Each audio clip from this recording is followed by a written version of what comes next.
కోరికలు గుర్రాలైతే షుగర్ వ్యాధి వచ్చే అవకాశం ఉంది. దూరపు కొండలు నునుపు అని అర్థమైతే బీపీ రాకుండా ఉండొచ్చు.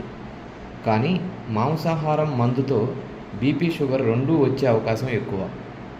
కార్యకారణ సంబంధం. కర్మ సిద్ధాంతంకు మూలం కార్యం, ధ్యాన సిద్ధాంతంకు మూలం శ్వాస. శ్వాస మీద ధ్యాస నిలిపి సాధన చేస్తే కార్యకారణ సంబంధం తొలగి ధ్యాన సిద్ధాంతంలో జీవిస్తాము. ధ్యానం అంటే శ్వాస మీద ధ్యాస. శ్వాసదాత ప్రకృతి.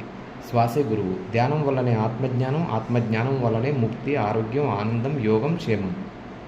కనుక శాకాహారం తిందాం, ధ్యానం చేద్దాం, ప్రకృతి మాట విందాం, ఆరోగ్యంగా ఉందాం, భూమిని నీటిని శుభ్రంగా ఉంచుదాం.